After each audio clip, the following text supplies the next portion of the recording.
윤석열 대통령에 대한 두 번째 탄핵 소추안 표결까지 이제 5시간여 남았습니다. 이번에는 대통령실과 국회 앞에 탄핵 촉구 집회, 광화문의 탄핵 반대 집회 현장을 차례로 연결해 보겠습니다. 네, 먼저 용산 대통령실로 가보겠습니다. 윤석열 대통령의 두 번째 탄핵 소추안 표결을 앞두고 대통령실은 긴장감이 감돌 것으로 보이는데요. 현재 분위기 어떤지, 또 만일 탄핵안이 가결되면 전국 운영의 키는 누가 잡게 되는지 알아보겠습니다. 장효인 기자 전해주시죠. 네, 용산 대통령실 나와 있습니다. 대통령실은 윤석열 대통령에 대한 탄핵 소추안 표결을 앞두고 무겁게 가라앉은 분위기입니다. 참모들은 오전부터 회의를 열고 향후 대비책을 논의했습니다. 섣부른 입장 표명을 자제하면서 차분히 결과를 지켜보겠다는 입장입니다. 윤 대통령은 집무실에서 나오지 않고 한남동 관저에서 탄핵안 표결 결과를 지켜볼 것으로 예상됩니다. 표결 결과가 나온 후 윤 대통령이나 대통령실이 입장을 내놓을지는 아직 정해지지 않았습니다. 다만 그제 29분 분량의 윤 대통령 담화가 발표된 만큼 추가로 입장을 밝힐 가능성은 적어 보입니다. 그동안의 상황 간단히 정리해 보겠습니다.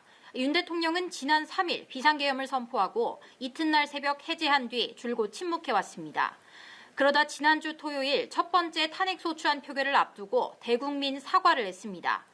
임기 문제를 포함해 앞으로의 전국 안정 방안은 당에 일임하겠다고 했습니다. 이후 여당 내에서 조기 퇴진 로드맵 등 여러 안이 나왔습니다. 하지만 윤 대통령은 그제 추가 담화에서 내란 혐의를 정면 반박하며 사실상 자진 사퇴에 선을 그었습니다. 끝까지 싸우겠다며 헌재 탄핵 심리와 검경 수사에서 위헌, 위법성을 따져보겠다는 입장을 밝혔습니다. 만일 탄핵 소추안이 가결되고 의결서가 대통령실에 전달되면 윤 대통령 직무는 즉시 정지됩니다. 이 경우 한덕수 국무총리가 권한대행을 맡습니다. 과거 박근혜 전 대통령 때는 황교안 권한대행이 탄핵안 가결 직후 임시 국무회의와 대국민 담화 등을 진행했습니다.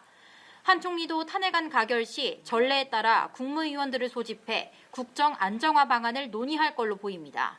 다만 야당이 한 총리도 내란 공범이라면서 탄핵 소추를 검토하는 만큼 한 총리가 계속 권한대행을 맡을 수 있을진 미지수입니다. 만약 한 총리도 탄핵될 경우 최상목 부총리 겸 기획재정부 장관이 권한대행을 이어받게 됩니다. 용산 대통령실에서 연합뉴스TV 장효인입니다.